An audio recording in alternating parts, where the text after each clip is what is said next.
सदेभ्यः। ओम नमः सदेभ्यः।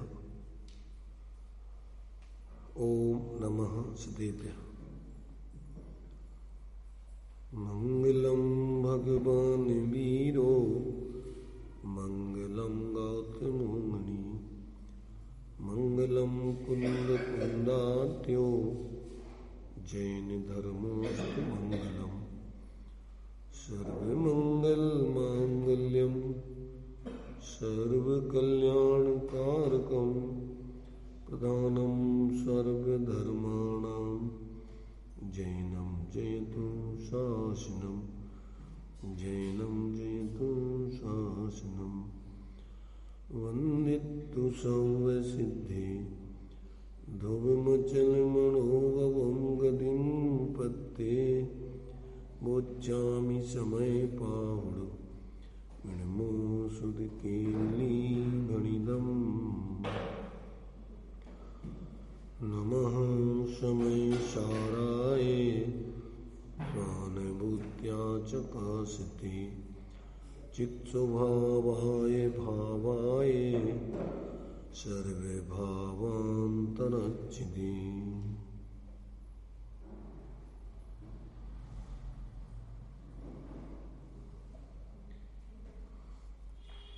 विषय अपना समय सारजी ग्रंथ के माध्यम से ले रहे हैं। इसमें जिस शुद्धात्मा को भूल के ये जीव पर पदार्थों में मूर्छित होकर मोह राग द्वेष आदि भाव करते हुए चतुर्गति का पात्र बना हुआ है, उस शुद्धात्मा का स्वरूप क्या है, उसको यहाँ पर अनेक अनेक दृष्टिकोणों से स्पष्ट करके और इसकी चतुर्गति दुखों के परिवहन की कहानी का अंत कर देना चाहते हैं आचार्य देव कि जीव वास्तव में अपने वास्तविक स्वरूप को समझकर और ऐसे शाश्वत जीवन को अपने जीवन में धारण करके प्रकट करके पूर्ण सुखी हो, तो इसका 4 गति 84 लाख योनियों का ये परिभ्रमण जन्म मरण का चक्र समाप्त हो और ये शाश्वत अजर अमर पद को प्राप्त करके सुखी हो जावे। तो यहाँ अभी अपनी चर्चा चल रही है 76वीं गाथा के माध्यम से कि ये जीव पुद्गल कर्म को जो भेद विज्ञान करके जान लेता है, ऐसे जीव का पुद्गल कर्म को जानते हुए उसके साथ कर्ता कर्म संबंध है कि नहीं। तो यहाँ पर उस बात को स्पष्ट कर रहे हैं कि ऐसा भेद विज्ञान करके जो कर्म नो कर्म को अपने से भिन्न जान लेता है और अपने को पृथक अनुभव करने लगता है, ऐसा जीव परद्रव्य की पर्यायों को जानता तो है परंतु उसमें उत्पन्न नहीं होता, उसको ग्रहण नहीं करता, उस रूप परिणमन नहीं करता, इसलिए वो कर्ता कर्म संबंध उसमें नहीं बनता। कर्ता कर्म संबंध तो जिसमें व्यापकपना होता है, तन्मय होकर के जो परिणमन करता है, जो द्रव्य जिस पर्यायों में वो द्रव्य भी उसका कर्ता होता है, इस बात को यहाँ पर स्पष्ट किया है। तो जो पुद्गल द्रव्य और उनकी पर्याय हैं, उनके गुण आदि हैं, जो जीव भेद विज्ञान करके अपने ज्ञान में अपने ज्ञान स्वरूप आत्मा को पृथक जान लेता है, निर्विकल्प होकर के अनुभूति करके, वो जीव फिर जो परद्रव्य हैं, उनकी पर्याय आदि हैं, उसका वो कर्ता अपने को नहीं जानता मानता। क्यों? कि वास्तव में तो परद्रव्य का कर्ता धर्ता कोई है नहीं। जानना मानना भ्रमित बने रहना यही संसार है। मिथ्या दृष्टि का मतलब ये होता है कि तेरा स्वरूप जैसा है नहीं वैसा तू जानकर मानता है और वैसा तू होना चाहता है जैसा हो नहीं सकता है। तू शरीर आदि रूप तू बनना चाहता है तो बन नहीं सकता है। अब रात दिन उसके लिए तू प्रयत्न करता रहे, परेशान होता रहेगा, संयोगों को ग्रहण कर करके छोड़ता रहेगा, बदलता रहेगा। एक परमाणु मात्र भी परद्रव्य को न उसके द्रव्य रूप में, न गुण रूप में, न पर्याय रूप में, न प्रदेश रूप में, किसी रूप में आज तक किसी जीव ने पर को ग्रहण किया ही नहीं, कर सकता भी नहीं, व्यवस्था भी नहीं। अब ये जब तक जीव को पता नहीं पड़ता है तब तक वो मिथ्या कल्पनाओं में जीता रहता है। तो यहाँ उसी बात को स्पष्ट कर रहे हैं कि जब तक ये जीव इसको भेद विज्ञान नहीं हो जाता है स्वा का और पर का, तब तक इसका अज्ञान भाव दूर नहीं होता, तब तक इसका मिथ्यात्व भाव दूर नहीं होता। और जब तक ये पर को पर जानकर, स्वा को स्व जानकर अपने स्वा में ही पूर्ण स्थिर नहीं हो जाता है, तब तक इसके राग द्वेष के परिणाम दूर नहीं होते। निरंतर अपने को भूलकर, निरंतर पर में मूर्छित होकर पर को अपने रूप जानता हुआ निरंतर कल्पनाएं कर रहा है मिथ्या, बस मिथ्या कल्पनाओं से परेशान है और कुछ आना जाना तो है नहीं, व्यवस्था तो है नहीं। मान रहा है सर मेरा मकान हो गया, दुकान हो गई, रुपया हो गए, पैसे हो गए, परिवार हो गया, सब भ्रमणा है। एक क्षण नहीं लगता है, अगर इसके हो जाते तो संग ले जाता है, परंतु धन समाज गजबाज राज तो काज न आवे और ज्ञान आपको रूप भई फिर अचल रहा है। आत्मबोध ही इसका अचल रहता है, क्योंकि आत्मा अचल है, अपने रूप जानना भी उसका फिर अचल हो जाता है अनंत काल तक के लिए। फिर अपने को ही जानता देखता रहता है, फिर पर में न मूर्छित होता है, न उनमें किसी प्रकार की कल्पनाएं करता है, बस सुखी हो जाता है। तो काम तो इतना सा है, निज को निज पर को पर जान, फिर दुख का नहीं लेस निदान। दुख का कोई कारण है ही नहीं, फिर दुख का कारण तो पर को निज निज को पर जान, फिर सुख का नहीं लेस निदान। जहां निज को पर को निज जाना, फिर सुख की गंध नहीं आ सकती है। कोई तीन लोक में इसको सुखी नहीं कर सकता है। क्यों?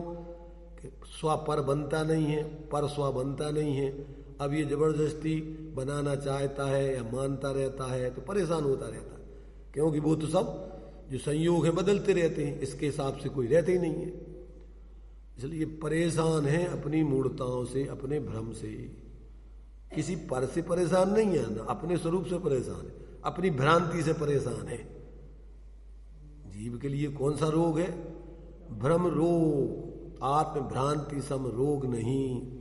सदगुरु वैद्य सुजान, गुरु आज्ञा सम पथ्य नहीं। औषधि विचार ध्यान। औषधि वस्तु स्वरूप का विचार, वस्तु स्वरूप विचार, और फिर अपने स्वरूप का ध्यान। वस्तु विचार ध्यावते और मन पावे विश्राम, और रस स्वादत सुख उपजे अनुभव ताको नाम।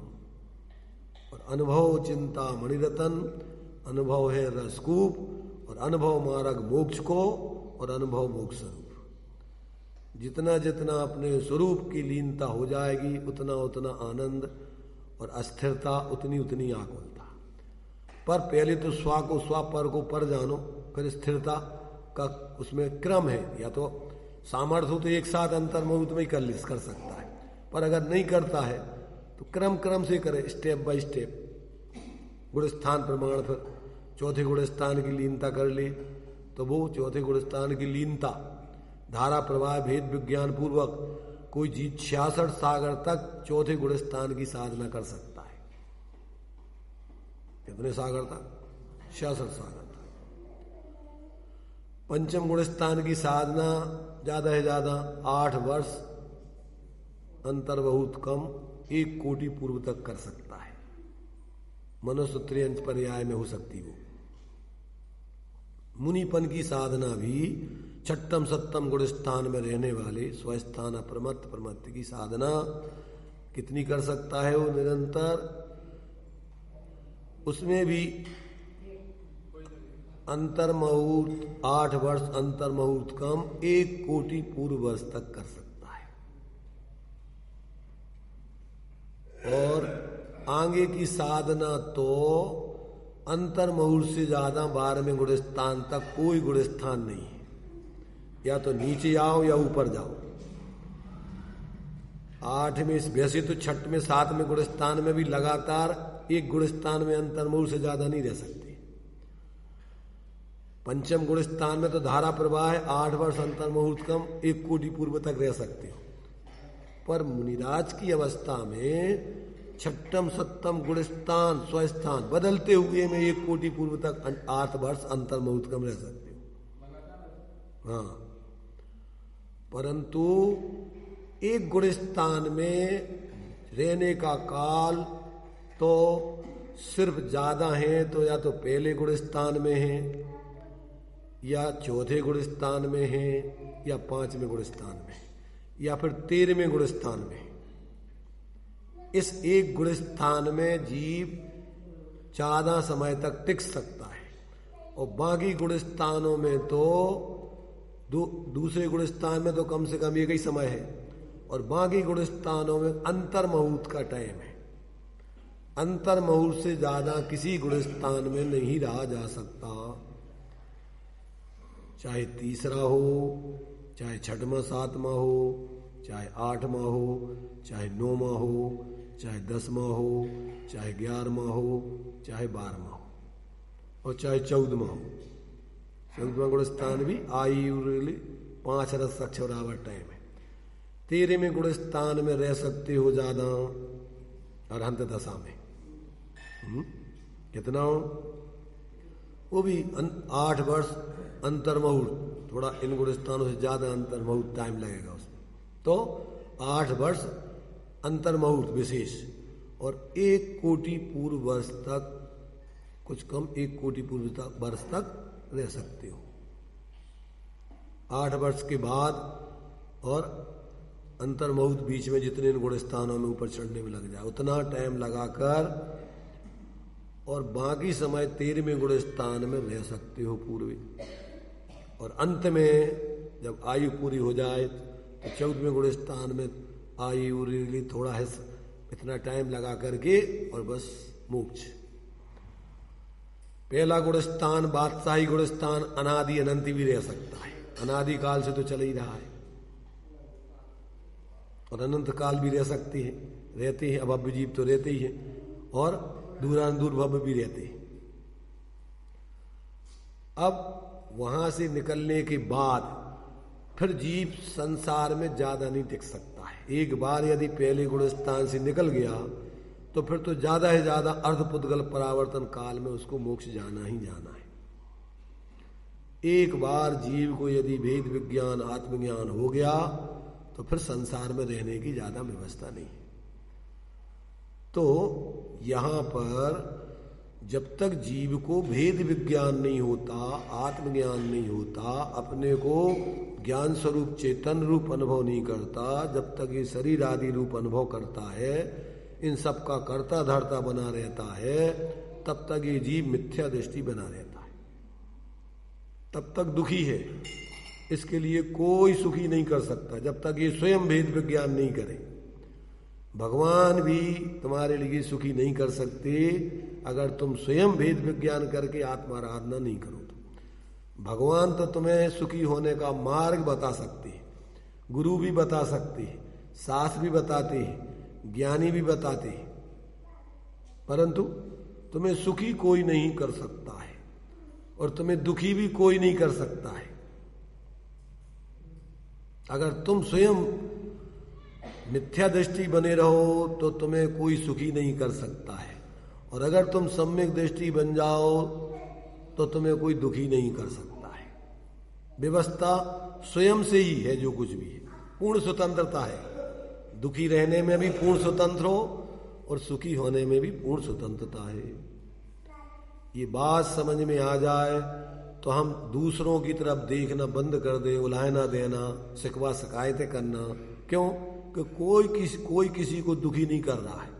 सुख दुख दाता कोई ना आन, मोह राग रस दुख की खान, निज को निज पर को पर जान, फिर दुख का नहीं लेस निदान। इतना सीधा साधा सरल कार्यक्रम है बिल्कुल। अगर थोड़ी भी बुद्धि जागृत हो किसी की तो बस इतने में वो अपना काम करके कल्याण कर सकता है। नहीं समझ में आता है तो आज तक अपन भटके ही रहे।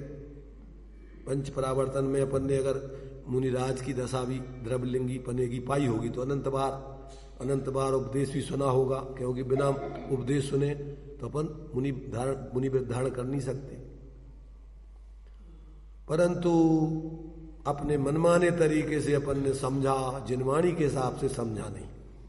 जो वस्तु स्वरूप है, जो अपने लिए निश्चय व्यवहार से वस्तु स्वरूप का निरूपण किया है, तो अपन ने उससे विवक्षाएं, निश्चय व्यवहार की विवक्षाएं न समझ की, उसका प्रयोजन न समझ की, और अपना प्रयोजन साधने के लिए किसी मुख को गौण करना है, इसमें से क्या व्यवहार का क्या अर्थ है, वो क्या बता रहे हैं व्यवहार, और निश्चय से क्या समझा रहे हैं, ये जब तक अपन नहीं समझे तब तक भ्रमित रहते हैं।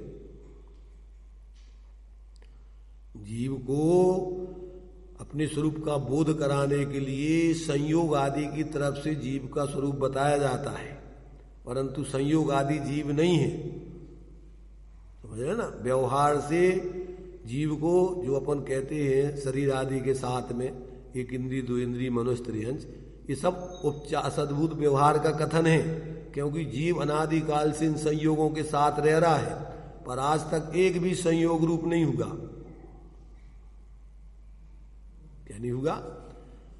आज तक एक भी संयोग रूप नहीं हुआ। एक संयोग का एक प्रदेश भी इसमें नहीं आया, और इसका एक प्रदेश संयोगों में नहीं गया। ये अपनी ही सत्ता में, अपने ही विपरीत ज्ञान श्रद्धान आचरण से दुखी है, सिर्फ भ्रम से। जब इसको भेद विज्ञान हो जाता है परद्रव्यों से, तो फिर अंदर में अपने स्वाद्रव्य की श्रद्धा ज्ञान लीनता करके सुखी हो जाता है। थोड़ा सा तो काम है, जीवस्य अन्य पुद्गलस्य अन्य इति तत्व संग्रह, इतना सा काम है। तू चेतन और देह चेतन, यह जड़ तू ज्ञानी, मिले अनादि यतन ते मिश्रण ज्यों पय रूपानी, रूप तुम्हारा सब सो ग्यारा, भेद ज्ञान करना, यही काम करना है, और दूसरा कोई काम नहीं है। और ये नहीं करके और जो कुछ भी करते रहो तुम जानो, उसमें कोई शांति मिलने वाली नहीं। तो यहां अपन को ये बात बता रहे हैं कि जानने से जीव उनका कर्ता नहीं हो जाता है, पर का सुपर प्रकाशी उसका स्वभाव है। जैसे आंखों का स्वभाव देखना है, अग्नि को देखती हैं आंखें, पर अग्नि क्या है, देखने से अग्नि आंखें जल नहीं जाती हैं, उष्णता आंखों में नहीं आ जाती है, आंखें उष्णता में नहीं चली जाती है। दूर रह करके जैसे आंखें सबको जानती हैं, ऐसे ही अपना आत्मा अपने ज्ञान से भिन्न रह करके सबको जान लेता है, पर रहता वो अपने रूप ही है। जब तक ऐसा ज्ञान नहीं होता है तब तक ये जीव कल्पनाएं मिथ्या करता रहता है, मिथ्या कल्पनाओं से परेशान है। ये बात यहां पर देखिए, इस तात्पर्य वृत्ति में अपन ने अभी टीका पढ़ ली थी, आचार्य अमृतचंद देव की आत्मख्याति, भावार्थ भी पढ़ लिया था। अब तात्पर्य वृत्ति में उसी बात को देखिए, बता रहे हैं 173 पेज। अब ऐसा निरूपण करते हैं, पुद्गल कर्म को जानते हुए जीव का पुद्गल के साथ तादात्म्य संबंध नहीं है। तादात्म्य संबंध जानते, उसमय हो जाना, तन्मय हो जाना, उसका नाम तादात्म्य संबंध है। संयोग संबंध अर्थात भिन्न रहना, और तादात्म्य माने उसमय हो जाना। तो एक क्षेत्र अवगाही संबंध भिन्न भिन्न द्रव्यों का रहता है। एक बर्तन में 1 किलो दूध डाल दो, 1 किलो पानी डाल दो, तो कौन सा संबंध हो जाएगा?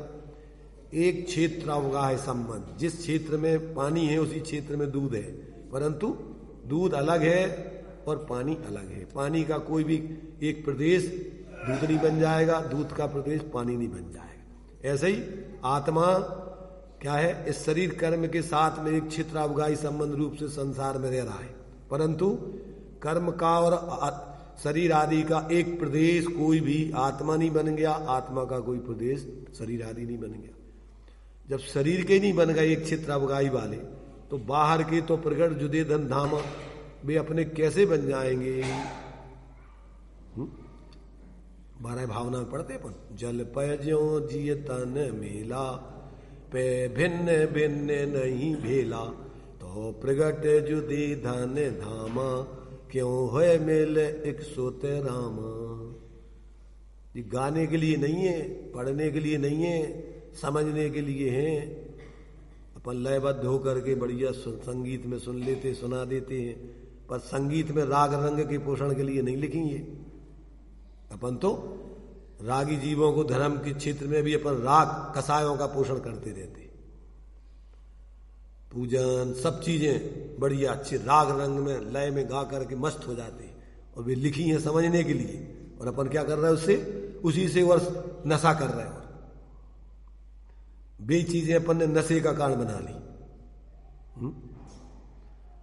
भोजन वगैरह है तो अपने लिए क्षुधा मिटाने के लिए, और अपन क्या करते हैं उसको नशा बना लेते हैं, फिर उसके बिना चैन नहीं पड़ती, जरूरत नहीं है तो भी चाहिए।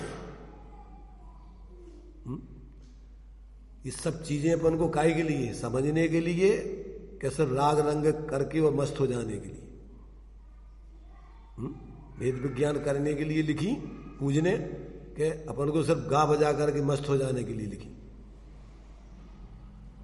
समझो भाई, वे चीजें तुम्हारे लिए अगर समझो और वेद विज्ञान करो तो कल्याणकारी है, और उन्हीं में अगर मोह कर लो तो वे, उन्हीं में राग कर लो तो वे तुम्हारे लिए अकल्याणकारी हो गए। उनके बिना तुम्हें चैन नहीं पड़े, और फिर उनके बिना तुम बेवहल हो जाओ, आकुलित हो जाओ। अरे वे तो तुम्हारे लिए समझ करके आत्माश्रित बनाने के लिए लिखी थी, और अपन ने उसके आदी हो जाएं, अभ्यस्त हो जाएं, फिर उसके बिना जो आदत बन जाए, तमाकू खाने की व्यसन है, अब नहीं मिले तो बेचैन, चाय, कोई भी भोजन भी कोई पर्टिकुलर भोजन, कोई वस्तु विशेष भोजन आपके लिए उपयोगी नहीं है। क्षुधा मिटाने के लिए जो भक्ष्य भोजन है वो उपयोगी है, पर ये नहीं है कि हमें तो भैया अब जब तक हमारा ने मक्का की रोटी नहीं मिल जाए जब तक हमारा तो पेट ही नहीं भरता है, जब तक हमें फलानी चीज नहीं मिल जाए जब तक तो हमें बेचैनी रहती है। ये भोजन नहीं, व्यसन हो गया। भूख मिटाने के लिए भोजन चाहिए, पर कोई ये वस्तु चाहिए वो वस्तु चाहिए, ये तो आदत बन गई।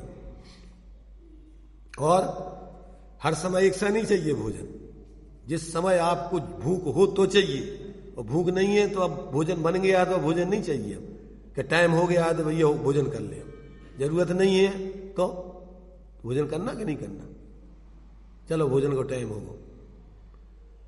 और सोचो कितना पागलपन है, कहीं कार्यक्रम में जाएं, पार्टी में जाएं, नाश्ता भल्ले में पेट और तत्काल भोजन कर लेना, फिर बुद्धि खराब हो गई। नाश्ता कराते कराते भोजन चालू हो जाता है, विक्षिप्त हो गए, काय से फ्री का मिल गया ना। और उन लोगों ने भी ऐसी तैयारी की है मान सम्मान के लिए कि भैया लोग बुरा नहीं कहें कि भैया तुमने कार्यक्रम में कोई कमी रख दी, तो वे भी तुम्हारा ने ठूस ठूस के खिलाने के लिए तैयार है, तुम्हारी बाही बाही लूटने के लिए, चाहे तुम उतई से फिर उठ नहीं पाओ। और ज्यादातर लोग बीमार होते हैं ऐसे ही, स्टाल लगे हुए 10-20, जो भी खा लो वो भी खा लो वो भी खा लो, इधर नाचते रहो बंदरियों जैसे, बंदरों जैसे। लोगों को कुछ भी होश नहीं है, खाने के लिए जी रहे हैं कि जीने के लिए खाते हैं, साधना के लिए खाते हैं कि पंचनियों के विषय भोगों के लिए खाते हैं। ले तप बढ़ावन हेतु नहीं तन पोषते तजरसन को, शरीर को मोटा करने के लिए, सुंदर बनाने के लिए खा रहे कि अपने आत्म आराधना करने की दृष्टि से शरीर को साथ में है चूंकि उसका वेतन दे रहे। जब तक होश नहीं है तब तक चारे काम बेहोशी में चल रहे हैं और मान रहे हैं कि हम बहुत आनंद में जी रहे हैं। और फिर जब जितनी आसक्ति से शरीर में जिएंगे, संयोगों में जिएंगे, छूटते समय उतनी आसक्ति से तड़प तड़प के मरेंगे। जितने संयोगों के आदी होंगे और छूटते समय उतने ही परेशान होंगे। जितना पर का व्यक्ति को आदत पड़ जाए, जैसे व्यसन हो जाए और जिस दिन वो नहीं मिले, चाय की आदत पड़ जाए और जिसको वो नहीं मिले चाय, तो उस दिन वो ताकता झांकता रहता है उधर उधर उधर, कहीं मिल जाए, कब बसी दिख जाए कहीं। तो ये जो है ये व्यसन है, सब पराधीनता वाली आदत, ये सब व्यसन है। आत्मा का स्वभाव पराधीन रहने का नहीं है। पराधीन सपने ही सुख नहीं। जितनी पराधीनता उतना दुख। और अनादिकाल से तो ये पूर्ण पराधीन है, अपने शरीर के अधीन मान रहा है कि तन उपजत अपनी उपज जान तन न, शरीर छूट गया माने हम मर जाएंगे। तो पूरी पराधीनता मिथ्या दशा में चल रही। एक क्षण को भी अपने स्वरूप को इन सब से भिन्न नहीं देखता है।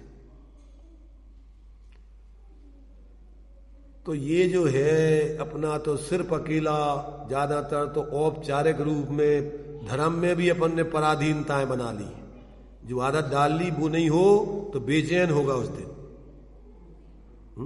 अरे भाई ये तो साधन थे, तुम्हें स्वाधीनता के निमित्त थे, माध्यम थे मात्र, और तुमने उनको भी एक मात्र आदत डाल ली औपचारिक धर्म की, और वो भी फिर बेचैन कर देता है। जैसे भोजन विशेष की आदत पड़ जाए, ऐसी क्रिया विशेष बाहर की अगर अपन ने पकड़ ली धर्म के नाम पर। धर्म तो था अंदर में अपने निष्क्रिय स्वभाव की आराधना करना, और वो तो अपन ने अंदर में देखा नहीं उसके माध्यम से, और बाहर में और अपन ने धर्म के नाम पर पकड़ ली क्रियाएं, और वो क्रियाएं नहीं हो पाए जिस दिन, उस दिन समझ लो कि बेचैनी। इसलिए भाई समझो, बिना तत्व ज्ञान के, वेद विज्ञान के ना तो व्यवहार सम्यक होता है और निश्चय तो होता ही नहीं है। तो ये अपन को यहां आचार्य कह रहे, देखिए अब ऐसा निरूपण करते हैं कि पुद्गल कर्म को जानते हुए जीव का पुद्गल के साथ तादात्म्य संबंध नहीं है। किनका किनका नहीं है? पुद्गल को जानते हुए जीव का, और नहीं जानते हुए जीव का पुद्गल के साथ कौन सा संबंध है? जानते हुए जीव का तो वो जान लिया कि नहीं है हमारा इनके साथ संबंध, इसलिए वो तो ज्ञानी है ही। परंतु नहीं जानते हुए जीव का पुद्गल के साथ कौन सा संबंध है? अरे उनका भी तादात्म्य संबंध नहीं है। वे जानते नहीं है, मानते नहीं है, यही उनका मिथ्यात्व है, यही अज्ञान है। उनको भी मिथ्या दृष्टियों को भी यही समझना है। जो सम्यक दृष्टि जैसा जान रहे, मान रहे, अनुभव कर रहे, वैसे ही तुम्हें समझना। जैसे भगवान जी रहे वैसे ही तुम्हें जीना है। भगवान आदर्श अपन ने क्यों बनाए? कि अपना भी स्वरूप ऐसा ही है। जो जानता अरहंत को द्रव्य गुण पर्याय से, वह जानता निजात्म को, कि हमारे हम भी तो ऐसे ही है। जैसे भगवान पहले अज्ञान दशा में ऐसे ही मानते थे, और उनने अपना विपरीत मानना छोड़ के अपने स्वरूप की आराधना करके भगवान बन गए, तो हम भी तो ऐसे ही स्वभाव वाले हैं भगवान जैसे ही। तो भगवान हमारे लिए सिर्फ याद दिलाने के लिए हैं अपने स्वरूप की, कि भैया तुम भी हमारे जैसे स्वभाव वाले हो। जैसे दृष्टांत आता ना कि कोई सिंह जन्म से गधों के साथ में रहकर अपने को गधा मान करके लदा फिर रहा था, और किसी सिंह ने देखा कि अरे ये गधा, ये मेरा साथी इन गधों के संगे गधा बना हुआ कैसे घूम रहा है। उसने देखा अपने साथी को, अपने को देखा, अरे इनके स्वरूप से हमारा स्वरूप तो मिलता ही नहीं है, हमारा स्वरूप तो इनसे मिल रहा है। तो उसने दहाड़ लगाई, उसकी दहाड़ को सुन के इसकी भी अंदर से दहाड़ निकली। ये सारे साथ वाले गधे भाग गए इसके पास से। अभी तक तो ये उनके साथ में हैकू करता फिर रहा था। ऐसे एक बार अपन ने देखा भगवान को, रे हम भी तो इसी स्वभाव वाले हैं, हम कैसे गधे बने फिर रहे। गधे माने गलत धारणा, गाधा गलत धारणा, इतनी सी अकली है गलती बस। उस गधे को ऐसी मिथ्या धारणा होती है, उसका नाम है बैसाखी नंदन। बैसाख के महीनों में प्रसन्न होते हैं, चैत बैसाख के महीनों में, और आषाढ़ सावन आदि भादों के महीनों में बहुत दुबले हो जाते हैं गधे। क्यों हो जाते दुबले? कि वो चैत बैसाख के महीनों में जब घास चरने जाता है खलिहानों में, और वहां घास तो बैसाख के महीने में होती कहाँ है, कितनी हो, थोड़ी थोड़ी मीलों से चरता है, और 1-8 किलो भी मुंह पे नहीं जाती होगी। और पीछे देखता है सोचता है अरे मैंने इतनी घास खा ली, किलोमीटर इतनी एक एक मील की घास मैंने चढ़ ली, और फिर प्रसन्न होता है को फिर दौड़ लगाता है। और जब आषाढ़ सावन आदि के महीनों में, भादों के महीनों में जब घास खाता है तो घास तो बड़ी बड़ी होती है, अब खाता है तो पेट भर जाता है और घास जोगी तो खड़ी रहती है, तो देख देख के दुबला होता है कि अरे मैंने तो कुछ खा ही नहीं पाया। इसलिए उसका नाम है बैसाखी नंदन। बैसाख के महीनों में आनंदित होता है, प्रसन्न है को। ऐसे ये मिथ्या दृष्टि जीव गधा कैसे मानता है, बाहर के संयोगों से परिग्रह को ढेर लगा करके प्रसन्न होता है, और परिग्रह नहीं होवे तो दुखी होता रहता है। और जबकि अरे परिग्रह तो तेरे लिए दुख का कारण है, परिग्रह चिंता दुखी जानो कि प्रसन्नता का कारण है तुझे। कौन सी धारणा है इसकी? परिग्रह से सुखी होता जीव के दुखी, और मानता क्या है? परिग्रह 24 भेद त्याग करे मुनि राज तृष्णा भाव उचित। तो जो अपने एकत्र व्यक्त स्वरूप को देखता है वो आनंदित होता है, और ये गधा मिथ्या दृष्टि क्या मानता है कि हमारे पास तो कछु नहीं है, हम तो भैया बहुत दुखी हैं। अरे तेरे पास क्या नहीं है ये तो बता, तेरा तो तेरे पास सब कुछ है, बाहर के संयोगों से दुखी होता रहता है, समझ रहे तू? और मानता क्या है कि हम सुखी हो रहे हैं, अब एक मकान होगा, अब इतने पैसा हो गया, गाड़ी हो गई, फलाना हो गया, ढीकड़ा हो गया, अब सुखी हो रहा है कि दुखी हो रहा है? संकल्प विकल्प बढ़ रहा है, आकुलता बढ़ रही कि निराकुलता बढ़ रही? क्या बढ़ रही? रागादि प्रकट जी दुख देन तिन्हीं को सेवत। तो ये मिथ्या दृष्टि गधा है कि जिनसे दुख हो रहा है, आकुलता हो रही है, और उससे मान रहा है सुख, यही तो विपरीतता है उस गधे जैसी इसकी हालत। इसलिए जब तक ये गधापना नहीं छोड़ेगा भेद विज्ञान करके कि मेरा तो एक परमाणु मात्र भी नहीं है, आम को खलु शुद्धो दंसन नाण मयो सदा रूवी न भी अर्थ मज्ज किंचिवी अन्नम परमाणु। अंदर में जब अपने एकत्र व्यक्त आत्मा को देखकर अनुभव करता है तो फिर प्रसन्न होता है, आनंदित होता है। ये जब तक नहीं हो तब तक उसको ऐसा लगता है कि शरीर नहीं होगा तो मर जाएंगे हम। सिद्ध भगवान जिंदा हो गए कि मर गए? उनके कौन कितने प्रकार के शरीर है, कितना धन है उनके पास? अरे अपना पूर्ण स्वरूप अपना उनने ग्रहण कर लिया, सब बाहर के संयोग छोड़ दिए, पूर्ण सुखी हो गए। जब तक अंतर में ऐसा अंदर में अपने ज्ञान से लक्षित आत्मा का निर्णय करके उसका अवलंबन करके अंदर से आत्मानुभूति पूर्वक अतीन्द्रिय आनंद नहीं प्राप्त करता, तब तक इसके भ्रम दूर नहीं होता है, तब तक इसका जो परम सुख की कल्पना है वो दूर नहीं होती है। इसलिए यहां कह रहे भैया तेरा जो ज्ञानी इस प्रकार पुद्गल को जानते तो हैं, पर पुद्गल से उनका तादात्म्य संबंध नहीं है, सब जीवों का नहीं है। ज्ञानी जान लेते हैं इसलिए वे अपने को शरीर आदि संयोग आदि रूप मानते नहीं है, और उसमें किसी प्रकार मूर्छित नहीं होते। और अज्ञानी क्या करता है? मूर्छित होता रहता है, और होता तो उसका भी वो तादात्म्य तो उनसे होते ही नहीं। हो जाए तो फिर सारी चीजें आत्मामय हो जाए या आत्मा उन्मय हो जाए, और आज तक तो एक भी परमाणु को ग्रहण किया नहीं, व्यवस्था ही नहीं है। तो वही बात देखो यहां लिखी है, पुग्गल कम्मम अणे बिहम कर्म वर्गणा योग पुद्गल द्रव्य के द्वारा उपादान कारण रूप से किए जाने वाले पुद्गल कर्म मूल प्रकृति और उत्तर प्रकृति के भेद से अनेक प्रकार के हैं।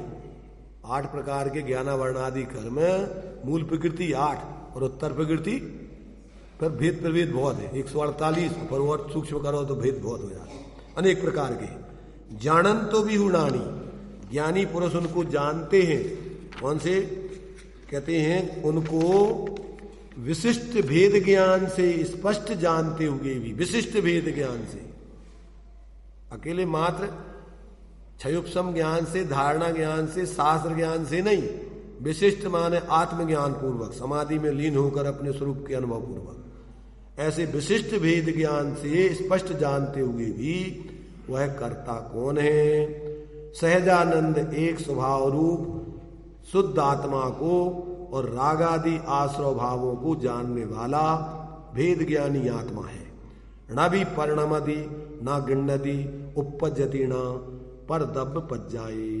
वह पूर्वोक्त परद्रव्य पर्याय रूप कर्म के रूप में निश्चय से मिट्टी से किए गए कलश की तरह परिणमन नहीं करता, तादात्म रूप से ग्रहण नहीं करता और उनके आकार रूप उत्पन्न नहीं होता। किस कारण से परिणमन नहीं करता, ग्रहण नहीं करता, उत्पन्न नहीं होता? मिट्टी और कलश की तरह उन पुद्गल कर्मों के साथ तादात्म संबंध का अभाव होने से। आत्मा का कर्मों के साथ कौन सा संबंध है? एक क्षेत्रावगाही संबंध है, तादात्म संबंध नहीं है। मिट्टी का कलश के साथ कौन सा संबंध है? अरे मिट्टी कलश रूप स्वयं उसको ग्रहण करती है, उस रूप परिणमित होती है, उसको उस रूप उत्पन्न होती है। भाई कलश तन्मय, वो तो ग्रहण करती है ये तो अपने लिए, चूंकि कौन सा द्रव्य पर्याय रूप भेद करके समझा रहे हैं। वास्तव में तो वो तन्मय ही रहती है, ग्रहण करना कोई अलग से अलग हो गई और फिर ग्रहण कर लिया, ऐसा नहीं समझना। माने वो द्रव्य ही उन पर्यायों में व्याप्ता है, इसलिए ग्रहण कर ली। जो पर्याय उत्पन्न हुई, नई नई पर्याय नहीं होती है और द्रव्य शाश्वत रहता है, तो प्रत्येक पर्याय में अनवय रूप से द्रव्य व्याप्ता है, तो नई नई पर्याय को उस दृष्टि रूप से ग्रहण करना है। जो नई पर्याय अभी पहले नहीं थी, जैसे मान लीजिए सोना है, तो सोना तो सामान्य रूप से सोना ही सोना रहता है। अब पर्याय उत्पन्न होती है, विनष्ट होती है। अभी मान लीजिए आपके पास चेन थी पहले और अब आपने उसकी चूड़ी बनवाई, तो अब क्या होगा सोना? कि वो चेन माने जो अभी पहले चेन थी तो पहले चेन में व्याप रहा था, अब वो चेन का व्यय हुआ और कड़ा का चूड़ी का उत्पाद हुआ, तो अब वो सोना काय में व्याप, काय को ग्रहण करेगा? उस पर्याय को ग्रहण करेगा और उसी में व्यापेगा, उसी रूप परिणमित होगा, उसी में उत्पन्न होगा। तो वो तन्मय है, तो पर्याय चूंकि बदलती रहती हैं, इसलिए उसको कह रहे हैं कि वो द्रव्य उनको एक एक पर्याय को ग्रहण करता है और उस रूप परिणमित होता है और उस रूप उत्पन्न होता है। कौन है उसमें? उन पर्यायों में द्रव्य ही क्या कर रहा है? कर्ता परिणामी द्रव कर्म रूप परिणाम क्रिया पर्याय की फेरनी एक वस्तु त्रय नाम। तो उस पर्याय का कर्ता कौन कहलाएगा? कि वो द्रव्य कहलाएगा। वो कौन परिणमित हुआ उस रूप? कि वो द्रव्य परिणमित हुआ। कौन उत्पन्न हुआ उस रूप? कि वो द्रव्य उत्पन्न हुआ। समझ में आई? नई पर्याय उत्पन्न हुई है, द्रव्य तो पहले से था, अनादि अनंत है, परंतु प्रत्येक पर्याय में वो अन्वय रूप से क्या है? ग्रहण करता है उसको और परिणमित होता है, उत्पन्न करता है। क्यों? कि पर्याय उत्पन्न होती है तो उसको ग्रहण भी करना है, उसमें परिणमन भी करना है, उसमें उत्पन्न भी होना है। ये भेद करके तीन बातें बताई जा रही। अभेद दृष्टि से तो तीनों मय वस्तु है पूरी, एक ही समय में तीनों चीजें हो रही हैं। पूर्व पर्याय का व्यय हो रहा है, नवीन पर्याय उत्पन्न हो रही है और वस्तु उनमें ज्यों की त्यों ध्रुव बनी हुई है। उत्पाद व्यय ध्रुव युक्तम सत सद्रव लक्षणम। प्रत्येक द्रव प्रति समय नई पर्याय उत्पन्न करता है और पुरानी पर्याय का व्यय करता है और वस्तु रूप से ज्यों का त्यों बना रहता है। यही हो रहा है। तो प्रत्येक वस्तु अपने अपने में क्या हो रही है? अब उसी को अपन पर्याय, देखो पर्याय की दृष्टि से अगर विचार करो तो उस पर्याय को अपन तीन रूपों में देखते हैं, और द्रव्य की दृष्टि से विचार करो तो द्रव्य ध्रुव रहता है और पर्याय उत्पन्न होती है, व्यय होती है। पूर्व पर्याय का व्यय होता है, नवीन पर्याय उत्पन्न होती है और उनमें द्रव्य ज्यों का त्यों कॉमन है। और अगर पर्याय में तीन रूप देखना है पर्यायार्थिक न्याय से, तो उसमें कौन सा लगेगा? प्राप्य, विकार्य और निर्वृत्य। तो अब क्या होगा कि जो पर्याय उत्पन्न हुई है वो पूर्व पर्याय की अपेक्षा उसको अपन क्या बोलेंगे? अपन बोलते प्रध्वंसा भाव, प्राग भाव। तो वो पूर्व की पर्याय नष्ट हो गई, इस वर्तमान पर्याय में उसका अभाव है। वर्तमान पर्याय को अपन देखें, वर्तमान पर्याय को केंद्र बनाकर, तो उस वर्तमान पर्याय में पूर्व की पर्याय का जो नष्ट हो चुकी, वो प्रध्वंस हो चुकी, उसका अभाव है। और आगामी पर्याय अभी आई नहीं है, तो उसके लिए क्या बोलेंगे? प्राग अभाव। आगे की पर्याय का भी इस वर्तमान पर्याय में अभाव है। और वर्तमान पर्याय ध्रुव है और पूर्व पर्याय विनष्ट है, आगे की पर्याय अभी आई नहीं है। तो ऐसा एक पर्याय को तीन रूप में देखेंगे अपन। एक ही पर्याय वर्तमान की अपेक्षा ध्रुव, पूर्व पर्याय की अपेक्षा प्रध्वंस और आगे की पर्याय की अपेक्षा प्राग अभाव। उस वर्तमान पर्याय में पूर्व की पर्याय का अभाव है और आगामी पर्याय का भी अभाव है। तो उस एक पर्याय को अपन ने तीन नाम दे दिए। पूर्व पर्याय की अपेक्षा वो क्या कहलाएगी? देखो, इसमें क्या है, लोगों को थोड़ा भ्रम हो जाता है। पूर्व पर्याय में वर्तमान पर्याय का अभाव और भावी पर्याय का अभाव, वर्तमान पर्याय में भावी पर्याय में वर्तमान पर्याय का भाव जब बोला जाएगा, अपन जब प्रध्वंसा भाव और प्राग भाव की परिभाषा बताते हैं तो यह मालूम कैसा बोलते हैं उसको। पूर्व पर्याय का वर्तमान पर्याय, पूर्व पर्याय में वर्तमान पर्याय का अभाव।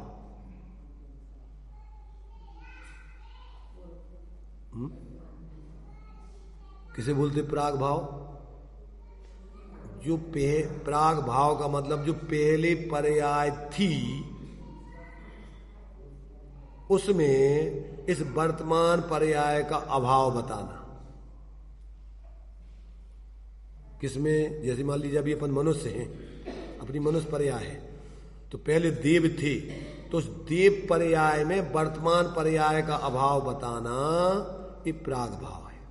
उस पर्याय में इस पर्याय का अभाव बताना और इस वर्तमान पर्याय का भावी पर्याय में अभाव बताना, इसका नाम है प्रध्वंसा भाव। ये क्या हो गया कि ये वर्तमान पर्याय को पूर्व की, पहले की और आगे की पर्यायों में इसका अभाव बताना और इसमें उनका अभाव बताना। दोनों का अंतर समझ में आता है? इसमें उन दोनों का भाव बताना और उन दोनों में इसका भाव बताना।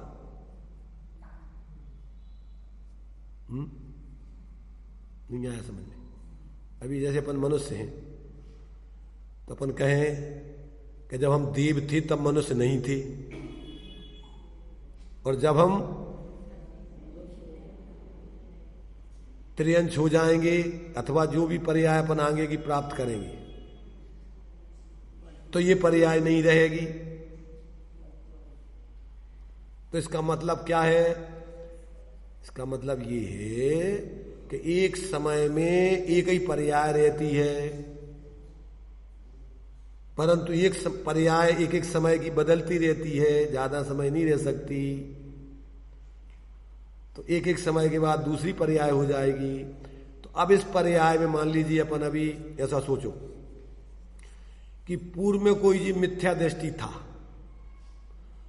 तो उस पर्याय का वर्तमान पर्याय में अभाव है, तो वर्तमान पर्याय में कोई सम्यक दृष्टि बन सकता है। उसमें बताना क्या है?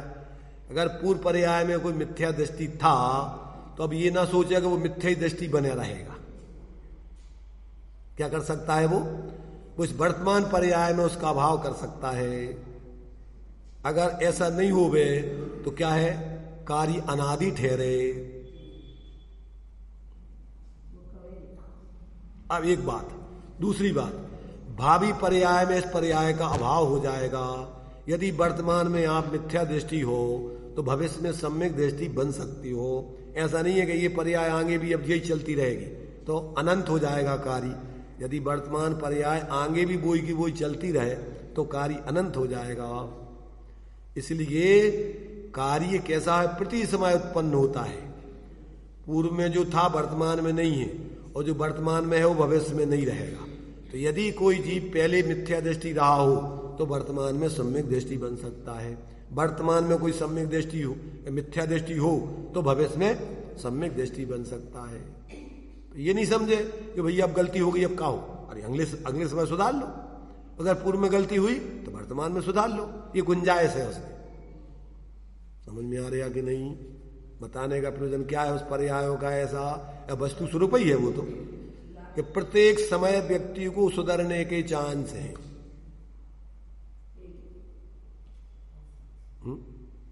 तो ये जब तक व्यक्ति को, तो वर्तमान में व्यक्ति जो है जरूरी नहीं पहले वो था, और जरूरी नहीं भविष्य में रहेगा। अगर भविष्य में आप गलती करोगे तो आप मिथ्या दृष्टि, सम्यक दृष्टि, मिथ्या दृष्टि बन जाओगे। इसलिए सजग रहना आगे। ऐसा नहीं कि अपन ने कर लिया तो अब बस हो गया। जब तक जब तक परमात्मा दशा नहीं हुई, या जब तक छायक सम्यकता आदि नहीं हुआ, तब तक बदलने के चांस हैं। इसलिए जहां आप पूर्ण अपनी शुद्ध दशा को प्राप्त हो गए, अब बदलने के चांस नहीं है। बदलने के तो बदलना तो होगा, पर अब विपरीत अन्यथा नहीं होगा। कैसा होगा? कर्मों का क्षय हो गया तो अब अशुद्ध होने की व्यवस्था नहीं। अब आप क्या करो, ज्यों के त्यों उसी रूप में ही स्वाभाविक परिणमन अनंत काल तक करते रहो। अब तुम्हें अशुद्ध होने की व्यवस्था नहीं है। अशुद्ध होने की व्यवस्था तो तब तक है कि जब तक पूर्ण कर्मों का क्षय नहीं हो जाए, तब तक आप पूर्ण शुद्ध दशा को प्राप्त नहीं हो जाओ। इसलिए अनादिकाल से जीव अपने स्वरूप को भूल के ऐसी भ्रमित दशा। तो यहां पर ये कह रहे हैं कि ये जीव परद्रव्यों का कर्ता तो भेद ज्ञानी अपने को मानते नहीं है। क्यों? कि सहजानंद एक स्वभाव रूप निःशुद्धात्मा को और रागादि आश्रव भावों को जानने वाला भेद विज्ञानी आत्मा न भी परिणमति, न गिण्णति, न उपपज्यति, न परद्रव्य पज्जाए। वह पूर्वोक्त परद्रव्य पर्याय रूप कर्म के रूप में निश्चय से मिट्टी से किए गए कलश की तरह परिणमन नहीं करता, तादात्म्य रूप होकर ग्रहण नहीं करता, उसके आकार रूप उत्पन्न नहीं होता। किस कारण से परिणमन नहीं करता, ग्रहण नहीं करता, उत्पन्न नहीं होता? मिट्टी और कलश की तरह उन पुद्गल कर्मों के साथ तादात्म्य संबंध का अभाव होने के कारण उसे ग्रहण नहीं करता, परिणमित नहीं होता, उसमें उत्पन्न नहीं होता। अतः यह सिद्ध होता है कि पुद्गल कर्म को जानते हुए जीव का पुद्गल कर्म के साथ निश्चय से कर्ता कर्म संबंध नहीं है, किसी का भी नहीं है। जो जान लेता है वो तो अपने को पर का कर्ता धारता मानते नहीं है, और जो नहीं जान रहे हैं वे जान ले। क्या जो अभी समझ रहे हैं कि हमारे बिना घर गृहस्थी नहीं चलेगी, परिवार नहीं चलेगा, दुकान नहीं चलेगी, गृहस्थी नहीं चलेगी, वे बहुत बड़े भ्रम में हैं। होता स्वयं जगत परिणाम, तू जग का करता क्या काम, दूर हटा मिथ्या परिणाम। सहजानंद, अगर शांति चाहिए है तो ये मिथ्या भ्रांति छोड़ दे। क्या अगर क्या मुर्गा समझता हो कि हमारे बांग नहीं देने से सूर्य नहीं उगेगा, इसलिए उसको ऐसा लगता कि हम बांग देते हैं तो सूर्य उगता है। तो जिस दिन मुर्गा बांग नहीं देगा तो सूर्य नहीं उगेगा। जिस दिन तुम विकल्प नहीं करोगे दुकान संसार के कर्ता धारतापने के, तो कोई परिणमन रुक जाएगा किसी का? तुम्हारी मिथ्या भ्रांति टूटकर तुम्हारे जीवन में शांति आ जाएगी। एक दृष्टांत हमने सुनाया था ना, वो लकड़हारे का। कोई इसका भ्रम, ऐसा भ्रम हो गया था कि हमारे बिना तो बच्चे भूखों मर जाएंगे। हम जब लकड़ी ले जाते हैं, बेचते हैं, और सब दाल रोटी भाजी लाते हैं, जब व्यवस्था बनती है रोटी की, और हम नहीं जाएंगे तो मर ही जाएंगे वो तो समझाया ज्ञानियों ने कि तू भ्रम है भाई, तू ऐसा मान रहा है ऐसा कि नहीं साहब, हम तो रोजी ना देख ही रहे हैं, चल एक आध दो दिन देख ले तू छोड़ के, और रुक जा मेरे पास। जंगल में वो जो साधु मिले उनने कहा रुक जा, हिम्मत करके रुक जा, मरेंगे नहीं एक दो दिन में, देख थोड़ा, तेरे लिए तेरा धर्म है कि सही है ये तेरी बात। और उसकी लकड़ी, उसकी कुल्हाड़ी भिजवा करके जानकारी दे के वो जिसकी एक कुल्हाड़ी थी उसको खा लिया शेर ने, और वो परिवार के लोग रोने लग गए, मोहल्ला के लोग इकट्ठे हो गए, उनने सब व्यवस्थाएं कि भैया इसकी अपने मोहल्ला में रह रही है बेचारे ये, अब इसकी व्यवस्था अपना काम है बनाना। सब व्यवस्थाएं बना दी बढ़िया, टूटी फूटी उसकी झोपड़ी को बढ़िया सुंदर बना करके लाइट माइट लगा दी। और 2 दिन के बाद जब वो पहुंचा, वो तो बड़े परेशानी में, भैया पता नहीं क्या हो रहा होगा। शाम को गया, ऐसा नहीं अब 2 दिन नहीं आए तो वो लोग क्या कहेंगे, इसलिए शाम को गया रात्रि के थे। देखा तो वहाँ झोपड़ी की जगह बढ़िया अच्छी लाइट वाइट जल रही, बढ़िया बन गया। उसने देखा झांक के कि हमारा झोपड़ी तो यहीं थी, पर ये क्या हुआ यहाँ। अब उसने देखा झांक के उसकी फाटक के बड़ा किवाड़ में से, तो बच्चे अंदर खेल रहे हैं लाइट में बढ़िया, मम्मी अपने बढ़िया बना रही है गैस के चूल्हे पर रोटी, जहाँ लकड़ी नहीं मिलती थी वहाँ। तो उसने झांक के देखा, अरे ने कि बेटा, देखा उसने कहा मम्मी कौन आ गया, अरे हम आ गए, खोल बेटा। तो उसकी मम्मी ने कहा कौन, अरे खोलो भगवान हमें। तुम हो भगवान, हम भगवान, हम तो भगवान हैं ही, परंतु तुम कौन, हम हैं तुम्हारे पतिदेव। हमारे पतिदेव को तो शेर ने खा लिया। अरे सामने है ना खोल के बाढ़, अरे भाई देखो हमारे पति को शेर ने खा लिया, और नहीं खाया है तो भी खा लिया, जहां जाना जाओ। जैसे तैसे हमारे भाग्य से व्यवस्था बनी, फिर आ गए तुम, तो लोग व्यवस्था सब हमारी गड़बड़ा देंगे। उसने माथा ठोका, हम तो सोचते थे कि हमारे बिना ये भूखों मर जाएंगे, पर हम तो इनके भाग्य के ऊपर और कलंक थे, बाधक थे। ऐसा ही होता कभी कभी उल्टा। इसलिए ये सबको ऐसा भ्रम है कि हमारे बिना ये दुनिया चलेगी नहीं। अरे दुनिया तो अपने आप ही चल रही है, तुझे भ्रम है मात्र, गाड़ी के नीचे चलने वाले कुत्ते जैसा। इसलिए ये मिथ्या भ्रांति जब तक नहीं टूटती जीव की, तब तक अंदर में शांति नहीं आती। आचार्य देव एक एक गाथा से आपको न्याय से, युक्ति से, तर्क से हर बात समझा के वो तुम्हें भेद विज्ञान करा रहे कि तुम्हारा परद्रव्यों के साथ कुछ भी संबंध, कर्ता कर्म संबंध नहीं है। उपचार व्यवहार से कहो तो ज्ञेय ज्ञाता संबंध है मात्र। जान लो अपने रूप पृथक रह के, उनको ग्रहण नहीं कर सकते, कुछ उनमें करा नहीं सकते। तुम जानने से कुछ हो करना नहीं सकते, परिणमन नहीं करा सकते। जानना तो एक सहज स्वभाव है आत्मा का। इसलिए ये बात यहां पर की है कि जो पुद्गल द्रव्य के परिणामों को जानने वाला जीव है, वो वास्तव में उसका परद्रव्यों के जानने से कर्ता कर्म संबंधी बन जाता है, वो व्यवहार से ज्ञाता ज्ञेय संबंधी रहता है। ऐसा समझना चाहिए। अब आगे की गाथा, फिर ये 3-4 गाथाएं लगातार ये उसी रूप में ही है, पर के साथ कर्ता कर्म संबंध को बदल बदल करके उसका स्पष्टीकरण दे रहे। अभी दिया था पुद्गल को जानते हुए, अब प्रश्न होता है कि अपने परिणामों को जानने वाले ऐसे जीव का पुद्गल के साथ कर्ता कर्म भाव है या नहीं। अभी तो था पर की पर्यायों को जानते हुए पुद्गल के साथ कर्ता कर्म संबंध है कि नहीं। अब कह रहे अपने परिणामों को जानते हुए इसका पर के साथ कर्ता कर्म संबंध है कि नहीं। फिर कहेंगे पुद्गल कर्म के फल को जानते हुए क्या पुद्गल के साथ कर्ता कर्म संबंध है कि नहीं। फिर कहेंगे जो पुद्गल न जीव को जानता है, न अपने को जानता है, न पर को जानता है, न अपने कर्म के फल को जानता है, उसका जीव के साथ कर्ता कर्म संबंध है कि नहीं। माने सब तरफ से तुम्हें उलट पलट करके सब प्रकार से तुम्हारे लिए उस भेद विज्ञान करा रहे हैं। जैसे बने तैसे तुम्हारी सब प्रकार से भ्रांति टूटने चाहिए।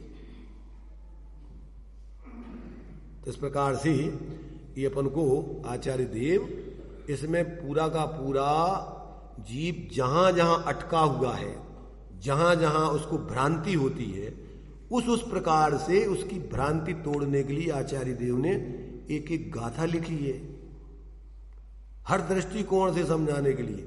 अब सामान्य से समझाएंगे, फिर विशेष से पुद्गल से तेरा संबंध नहीं है तो पुद्गल की फिर एक एक पर्याय से बताएंगे कि तेरा रस से संबंध है, रस में भी फिर गंध से है क्या, वर्ण से है क्या, स्पर्श से है क्या, स्पर्श में भी फिर तेरे लिए फिर एक एक पर्याय, फिर उसमें ठंडे से है, गर्म से है, कड़े से है, नरम से है, एक एक का।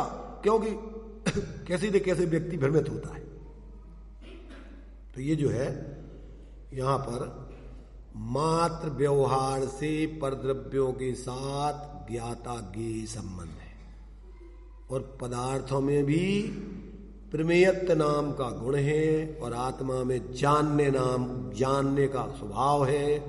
इसलिए वो भी पृथक रह के अपने को प्रमेयत्व नाम की शक्ति के गुण के कारण किसी न किसी ज्ञान का विषय बन जाते हैं, और ज्ञान भी ज्ञान रूप रह करके ही अपने में रह करके सब कुछ जैसे है वैसे जान लेता है। व्यवहार तन्मय हो कि नहीं, कैसा जानता है?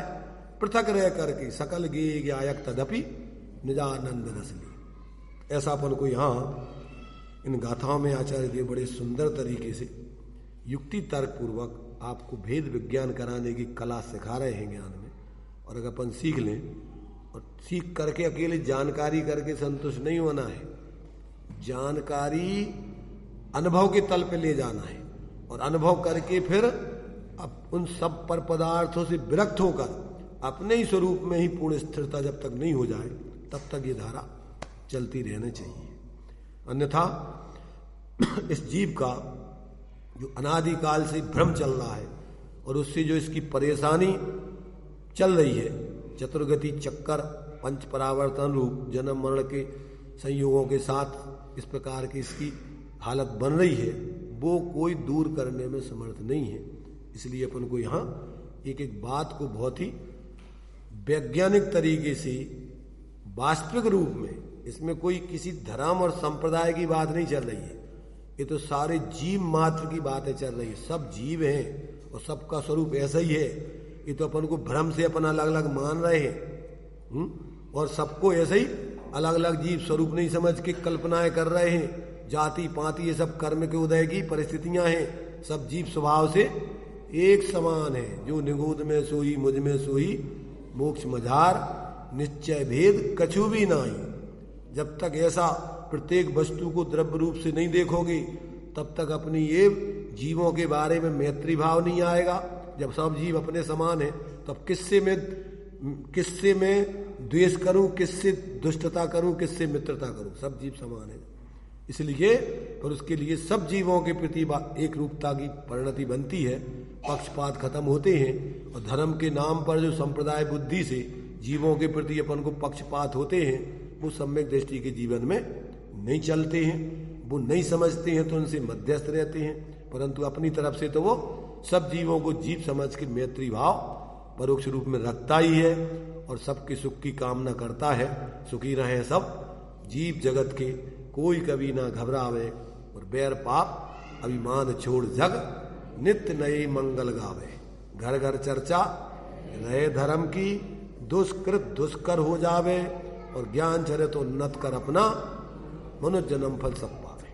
तो ये जो है अपन को जब ऐसा तत्व ज्ञान हो जाता है तो अपनी ऐसी उत्कृष्ट भावना होती है, किसी जीव के प्रति अपना कभी कोई दुर्भाव पक्षपातपूर्ण भाव नहीं होता है। ऐसा अपन को समझना चाहिए। अभी अपना टाइम हो गया है, यहीं अपन विराम लेते हैं। निज निधि निज में बताई यह अनंत उपकार है, इसके लिए जिन बाणी मातो वंदना सतबारे। इसके लिए जिन बाणी मातो वंदना सतबारे।